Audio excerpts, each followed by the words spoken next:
we continue our conversation with Dr. Manisha Vanasinghe Pascal of the University of Colombo about the events unfolding in Syria. In this next segment, we turn to the proposed peace plan. Is it realistic?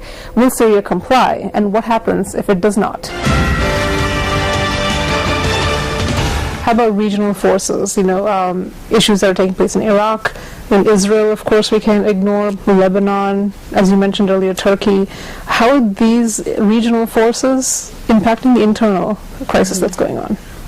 Well, you can't really disregard Middle East as a region when you talk about any of these countries. Each one, whatever happens internally or within two states, impact the entire region. One is, of course, the oil factor. Petroleum is going to impact, even though this country might not produce as much petroleum as the other countries in the region. It is still a power when it comes to petroleum reserves. But more than that is Israel, Iraq, Iran, this factor, the religious aspects, the security aspects of the Middle East, and how it impacts the neighboring countries. Now, problems within Syria at the moment is directly impacting Israel because of Hezbollah issues, but also just the very fact that it is Israel is feeling threatened. But it's also impacting Turkey in terms of the refugees, numbers of refugees coming to that country, as well as the refugees who are using that country as a base to then move back to Syria and attack the government forces. There have been cases where people have fled, including pilots who were told. So one report said that the pilot was asked to shoot on civilians, so instead he escaped to the neighboring country. So you have refugees, asylum seekers, and it impacts their security. But more than that, a destabilized Syria will impact the entire region. Are you going to have a secular country, even though maybe the leader is not quite fair to his people, or a religious country with moderates, or are you going to have fundamentalist country with extreme religious beliefs? So that whatever post-April country is going to be very interesting, and it is going to impact the geopolitics of this region. You mentioned earlier when we were chatting off camera that also has an impact on how the United States views its role in Syria, and maybe that's the reason they're not putting so much pressure as they would have on certain other countries. Can you talk a little bit about that? Sure. We were just talking about the devil you know.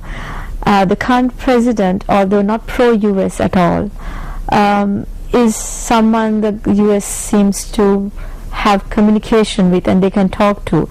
I fear that USA is worried that post whatever happens to the current government, if a militant group or if a extreme fundamentalist group comes to power, it might have drastic effects on Israel, which borders Syria. But more than that, it will just destabilize the entire geopolitics of the region. Let's come to the extreme present, if you will, or a little bit of the future. Talk about this peace plan or the proposal that Kofi Annan is, really trying hard to put through. Can you talk about some of its merits and maybe some of the drawbacks? Is it realistic? Some of the different facets of the proposal. Broadly speaking, this is a very generic proposal. It is, in my belief, a compromise. Not a compromise between the Syrian needs and the people's needs, but more of a compromise between the 5 permanent members of the United Nations and the General Assembly. There have been opposition by the Russian and the Chinese. They had the veto right, so there have been opposition from them throughout the period until very recently.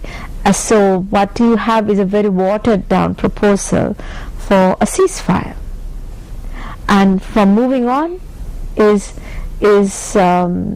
tenuous. In general, I feel that the proposal has merits. For one thing, ceasefire itself, you need a ceasefire.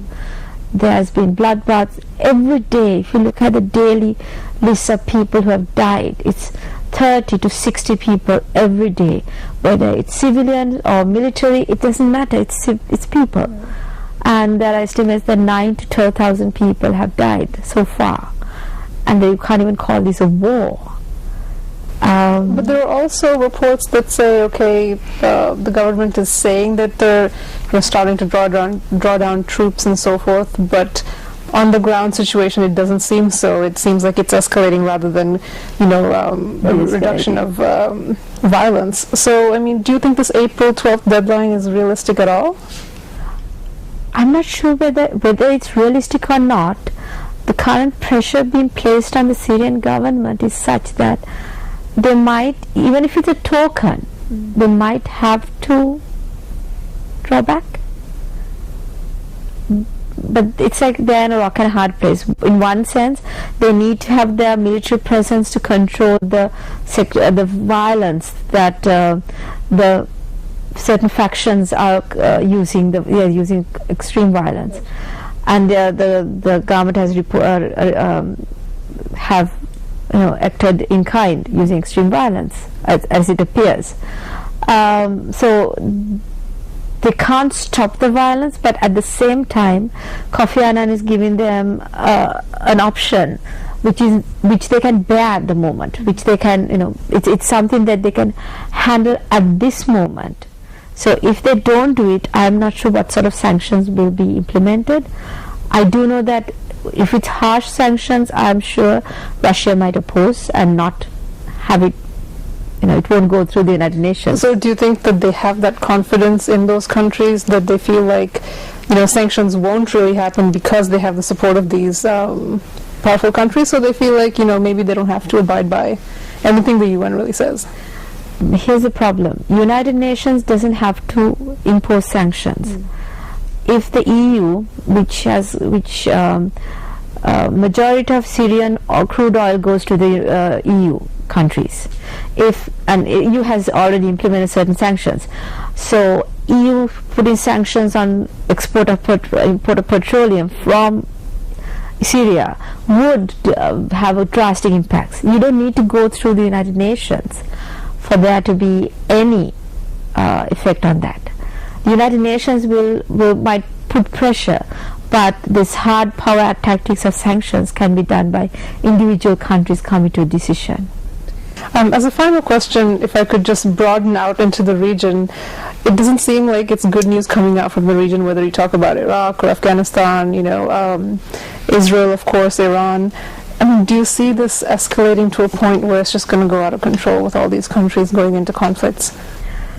The negative part of me, the cynical part of me says, not really.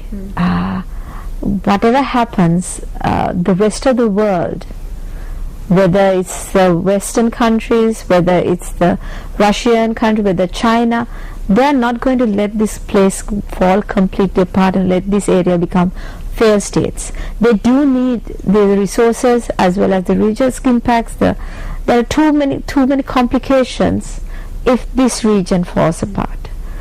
Other regions are not so important for the powerful countries, the superpowers, the great powers, and they are not going to let this region crumble. They're not going to. I feel. Let's hope you're right then. Thank you so much, Dr. Anna Pascal, for joining us on Global Perspectives. Even if the Syrian government and opposition meet the deadline that is set and cease hostilities, experts worry that it may not last. Even if the fighting does stop, to ensure that a ceasefire lasts, one of two things must happen. Either President al-Assad should implement reforms to address the grievances of the people, or he should step down. Analysts say both those options are unlikely, and if that is so, then there's no real solution to the crisis yet. Well, that's all for this episode of Global Perspectives. Next week, we move on to a region that we have never covered before on this show, and that is Russia. For that, we hope you will join us next week at the same time. And before we leave, on behalf of the entire team at Global Perspectives, we wish you a very happy Sinhala and Tamil New Year. Thank you for joining us. Good night.